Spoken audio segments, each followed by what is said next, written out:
Is the Kansas City housing market finally thawing, and how long can all of this last? This video, we're going to break down three different topics, starting with number one, which is mortgage rates. They've improved a little bit, but they're still not where they need to be to restore housing affordability in Kansas City. Number two, we're going to break down housing market stats. We've got some updated numbers for you, and that way you can get a better idea of what to expect over the next few months in the run up to the end of the year. And then finally, part number three of the video, we're going to break down housing market predictions for 2025. If you stick around to the end, we're also going to discuss whether it makes sense to bite the bullet now if you're in the market to buy a home, or if you'd be better off waiting until mortgage rates finally come down. Now, part number one is all about mortgage rates, and according to this article from MarketWatch, the headline reads, "Mortgage rates fall to the lowest level in 5 months, but buyers hold back." Now, before we get into the specifics of this article, there are two main themes that we're seeing dominating the headlines right now when it comes to housing, mortgage rates, and real estate.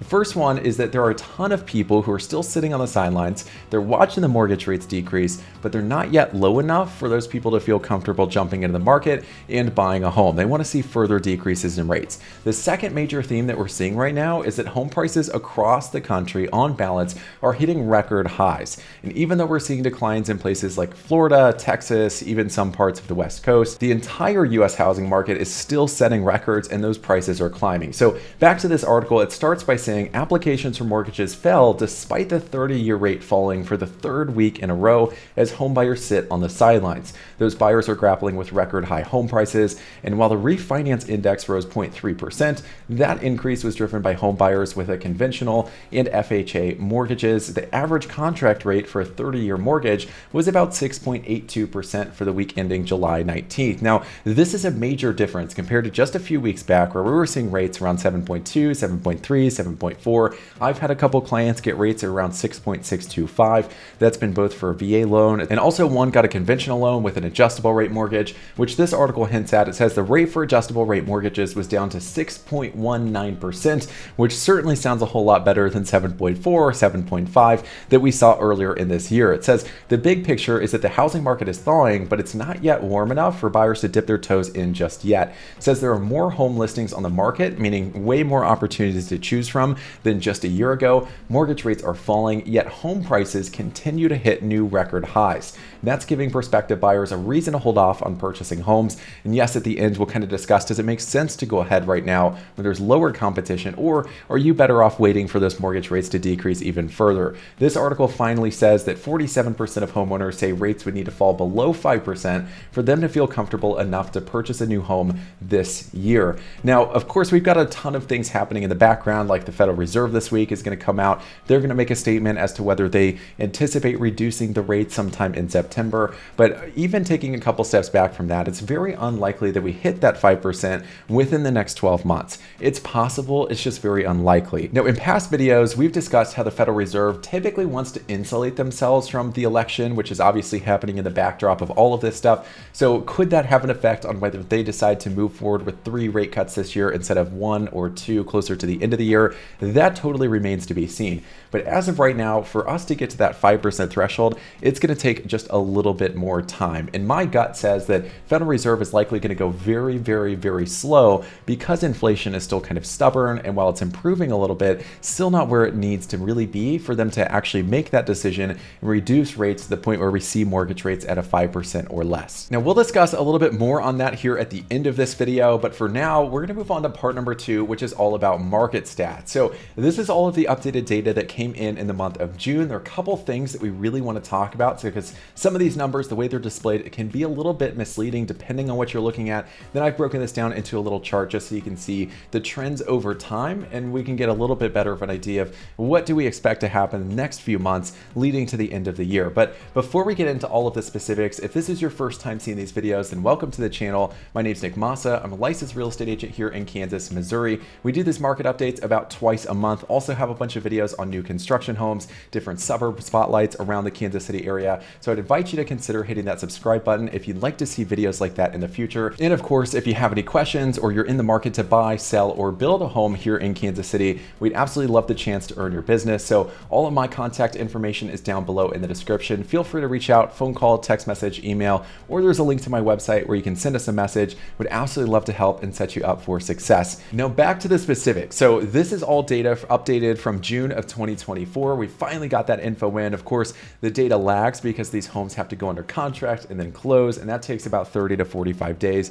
depending on the specific transaction. So this is all comparing the data to June of 2023. So that's what you're seeing in the percentage points. There's really only one thing that's worth pointing out here, which is month supply. What this indicates is if no new homes were listed on the market, it would take about 2.1 months for all of the homes that are currently for sale to go ahead and sell out. What we really want to see, a balanced market, this would be closer to 6 months supply. So we're still a little ways away from that, although it is an improvement from last year where we've improved about 10%. So about 10% more options on the market. Of course, if we go down here to total inventory, you've got 5% more inventory, more homes being listed on the market. So trending in the right direction, we're still not there. The last thing that I want to point out on this specific chart is the average sale price of $382,567. That is up about 4.2%, which is very in line with some of the numbers that we're going to talk about in part number 3, the predictions for the rest of this year in 2025. Now, to show you a specific example of what we're seeing going on month to month and the trends that we can use to figure out,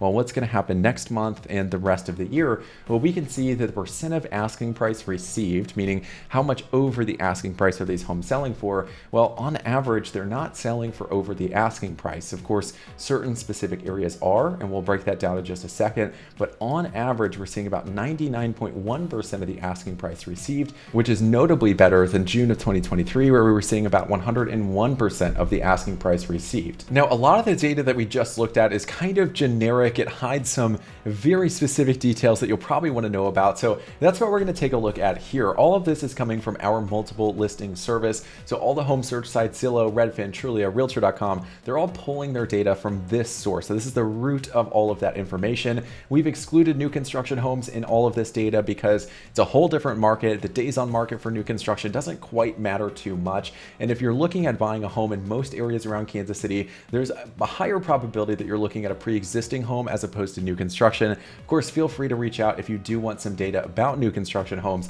I'd be happy to help. So this is all from the month of June. It's just single family homes. So they're not townhomes, they're not apartments, they're not condos, nothing like that included, just single family residential homes. And of course, you've got all the different price ranges. So feel free to hit the pause button. That way you can look a little bit more specifically. We do have a couple errors here, but one thing that I really want to point out here is that the average days on market of 38 days to accept an offer that we saw in the previous data, it hides quite a bit because it's an average. What you're seeing here, and the reason there's such a variance is because this is the median. So it's closer to what you're most likely to see. It eliminates interference from those extreme outliers that are taking a lot longer to sell or that are selling in a matter of hours that can really distort the data. So this seems to be a little bit more accurate if you're looking at most of the homes for sale in these different price brackets. You can see 0 to 200,000 taking about 16 days to sell, and then anything between 200 and about 700,000 taking about 5 to 6 days to sell, which is very, very quickly. And you'll see some even faster sales on the second data set that I'm going to show you here in just a second. Of course, you've got a little bit of a jump between 7 and 800,000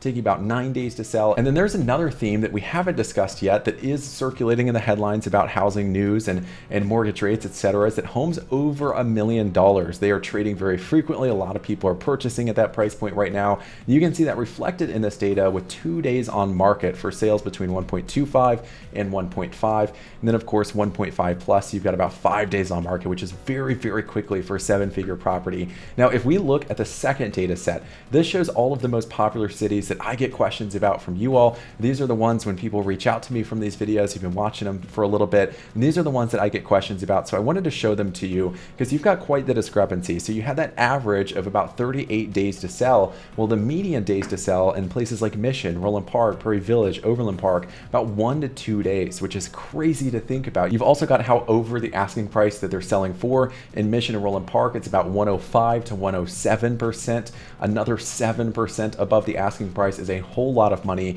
even if we're talking about the 200s to 400s. You've got Prairie Village, Overland Park that are about 101 to 103%.